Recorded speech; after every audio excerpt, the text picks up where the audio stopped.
First, thanks for the kind introduction. And so as you guys know, I've been here since 2004, and we basically breathe and live real estate.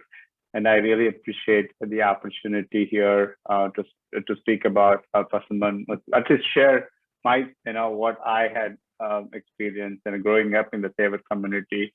Um, so the first few pictures you see on this slide, um, and it will give some idea. Before that, what I want to do today is instead of talking about information that you can find on encyclopedia, in any encyclopedia or Wikipedia, right? You can go find out where he was born, what his date of birth is, when he was dead. I just want to talk about two things. One, I thought I would just share how it was for me growing up in the community, right? That was one. And then what did I pick up and what was true and what was not true? And then just talk about what is that you can take away and use that in your life, right? So that is what I'm going to talk about. I'm not going to go into the details of what he did politically or all those things. So that's the whole presentation going to be.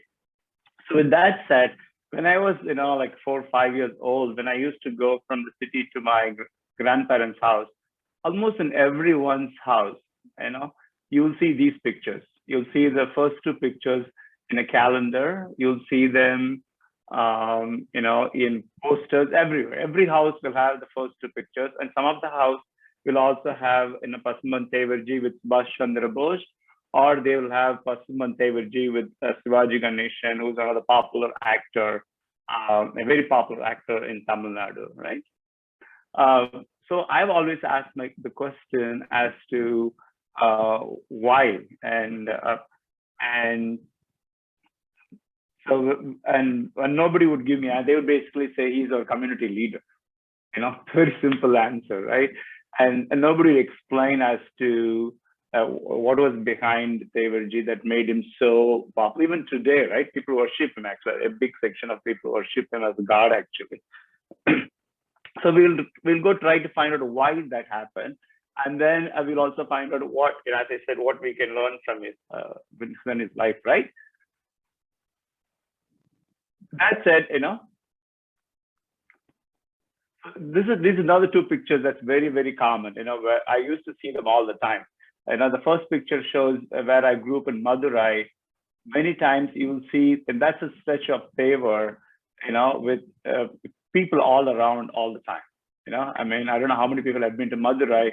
That's like a big Madurai. And then the other one where is his memorial, where he has been basically was cremated, and now it's like a temple where on his birthday thousands and thousands of people go there to just worship him, right? So all these interesting things, growing up, 6, 7, 8-year-old, I didn't understand when I used to go there. But later on in life, when I started reading about him, why all this, right? So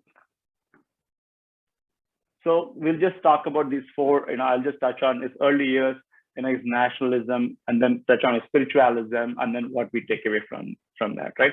So fortunately, he was born to a very rich family, and then a Jamindar family, and then so his mom passed away early on. So he was he grew up with his grandparents, and luckily there was somebody who said he should be educated. So he had a private tutor. And then he went to high school, mostly Christian missionary schools. You kids may not understand that, but in India, if you want to go to English schools, predominantly the Christian mission schools, right? Or private schools. So he was fortunate enough to go to those schools. But then he didn't graduate. By 10th grade, he basically dropped out of the school and then started into activism, right? And then he was in Chennai. It's called Madras. It used to call Madras. Now it's called Chennai. And he was in Chennai with the famous lawyer. He was staying with him. The same time that lawyer hosted, Subhash Chandra Bose in the same house.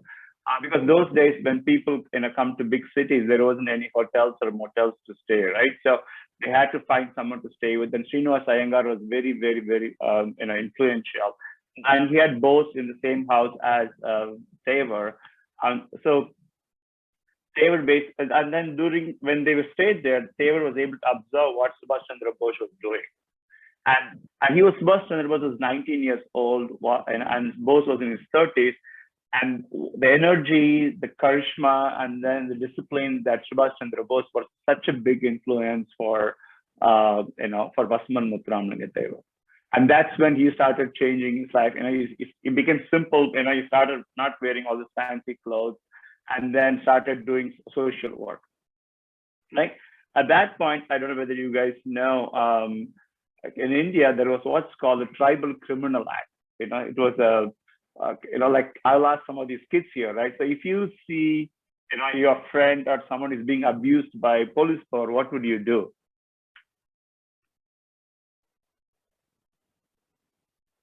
Okay, so anybody wants to answer?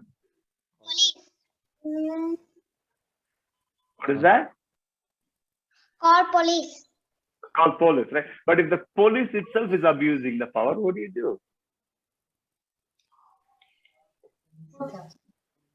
Protest. Protest, exactly, right? So that's what happened, right? Yeah, the British, since the 1850s, what happened was, in India, there are so many ethnic sects, right? And not everybody was against the British. Meaning, not everybody had the courage to go and fight against the British government, right? So then, across the country, there are a certain group of people was brave enough to go to take some arms and go fight against the British. So what the British started doing they started grouping these tribals, and then they put some laws so that they can easily go arrest them, saying that they are not good for the society, right? The same thing happened in southern Tamil Nadu, where predominantly the Ukkirapandi community, right, Thevar community was in place, and they would basically start enacting this, and they were so brutal on the community, right? So any male adult 16 years or older have to go to the police station, and then they roll their thumb or they have to sign, and then they have to do the same thing the next day morning at 6 o'clock. That means they cannot leave town, they cannot go and do anything. So this was such a draconian measure, and nobody was doing anything about it in the South. So this agitated Thevar. He basically said, how can they do this to my people, right? So he organized so many rallies, and then he basically tried to repeal it, and they did repeal it eventually. So and since it's predominantly affected the Mukkulathur community, because those are the people who got arrested a lot in those days. So that's one of the main reasons they still consider him as their great leader. I mean, they think they saved them. That's And then from the spirituality side of it, I know it was Swami Vivekananda that influenced Pasumpon Thevar ji, and I just couldn't make the connection as to how Pasumpon Muthuramalinga Thevar got exposed to maybe through readings or maybe through some other spiritual leader, but it was Swami Vivekananda that had such a big influence on Pasumpon Muthuramalinga Thevar. So he remained a bachelor throughout his life, just like Swami Vivekananda, right? And then he also believed in front of God. Everybody is same. There is no caste, or there is no religion. Everybody is the same. And that was another reason that was the main reason he was, he basically went and fought for Dalits, the lower caste people to enter the temple, right? I mean, in India, these kids don't know. Not everybody can enter the Hindu temple those days, right? I mean, there is a restriction on who can go in and who cannot go in. So that was, that I think added more, just what to say. So he became more and more popular, and then that made him enter into politics. And every election he contested, he won the election. And one time he even contested against the local king, right? I mean, and then it's just unfortunately, he had a very early death in 1955. He was only 55 years old when he passed away, which is very unfortunate. And I'm 50 years old, which I can't expect dying in another 5 years. Nobody wants to die when they're 55, right? Yeah. So looking at all this, for me, the biggest thing, I mean, while we all want to comply with what the society does, sometimes it's those few individuals who just doesn't care what doesn't accept what the society's norm at that stage, right? The society's norm at that stage was, you cannot allow certain people into the temple, and everybody was okay with it. But there are a few of them basically said, no, that is not how society should be, and everybody should be equal. And he fought for it, right? I mean, and so that's what especially the kids. These kids have to know that just because somebody says it's right, it's not right. We have to figure out what is right and what is wrong, and we have to stand up for that, right? And then the same thing, I don't know, in the 1950s, when the entire country was with Nehru agreeing with, with what was going on Jammu and Kashmir, I think, Pasumpon basically said, no, that is not right. I mean, we should, this is what we should be doing. And there are only one other voice that said that. So he basically believed what we are doing in Jammu and Kashmir was not right. And he basically spoke against it in front of Nehru, who was one of the most powerful leaders at that time. So it's very important, for you young kids to know what is, you have to figure out, you have to make up your own mind as to what is right and wrong, and then fight for what is right. Right?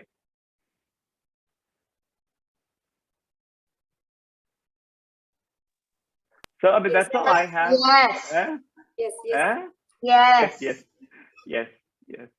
Anyway, so that's all I have in my prepared notes. But is there anything? I mean, unless you guys have any questions, I don't have anything else. Can I ask one question, Shankarji? Sure. Though he's born in a very rich family, right, of zamindars, right? Yes. He still fought for all respect of caste creed, right? What do you think might have inspired him to do that? What are his inspirations to take up those activities? He can stay away. He can simply say, "It's not my issue. I am rich. Yeah. I'm entitled to everything." But he didn't do that. In fact, he fought against Britishers and all those draconian laws, right? What inspired him? I think it was predominantly, I think, as I said, when he was 19, I think he saw Subhash Chandra Bose in action. And I think that's where most of his nationalistic inspirations came from, In fact, I don't know whether you guys know, I mean, next to Punjab, Tamil Nadu, back then, because of Pasumpon Muthuramalinga Thevar's call, basically when he said, all of us should go sign up for the Indian National Army to fight against the British.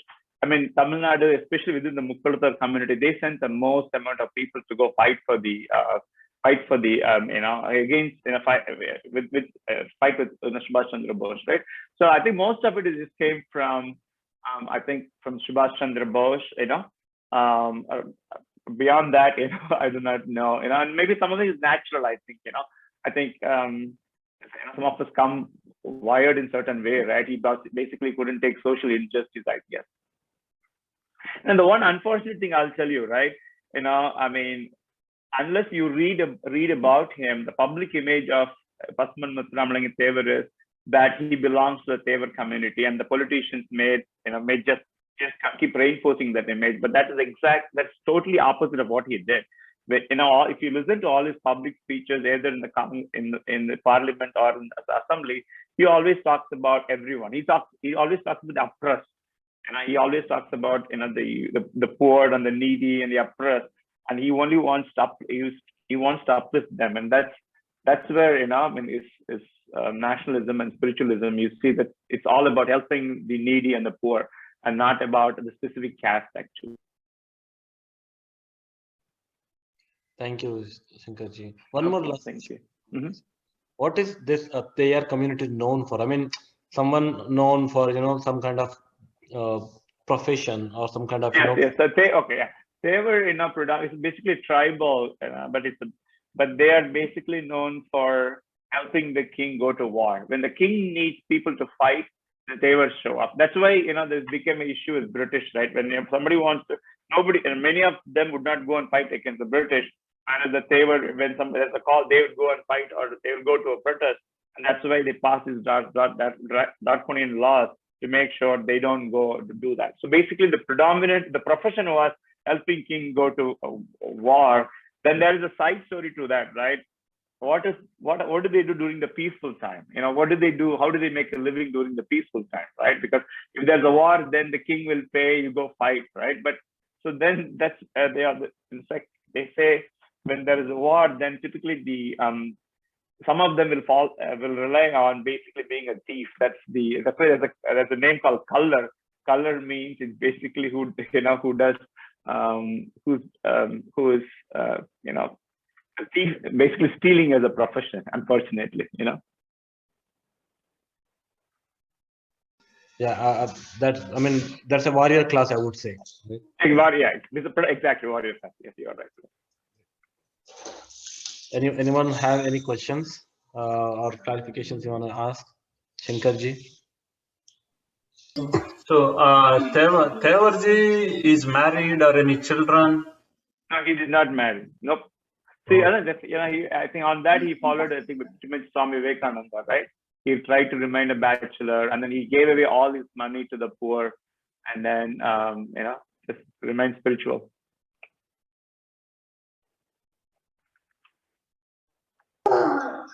Awesome. I think, yeah, it's good to hear from someone like you, Shankarji, of Thank you. personality who is not much known outside of Tamil Nadu, right? I mean, most of us here in Shakha are listening about Shri Muturamalinga Thevar, right? And is not known, right? The contributions he made to the society, the life he sacrificed, his wealth, life, and everything, but still unknown. Yep. Good to hear from people from you, people like your same community who are aware of all those actual real facts, because today everything distorted. The history which we are taught is distorted. So it's absolutely. Yeah. That we are happy to hear from you. Thank you. Thanks for having me. Glad to have you in our Shakha today. Okay, thanks, Shakha. Thank you. Do we have any other questions? If not, I think this is a good story about Ramalinga Thevar. So just for your information, Shankarji, right? We have Shakha every Friday from 6 to 7:30.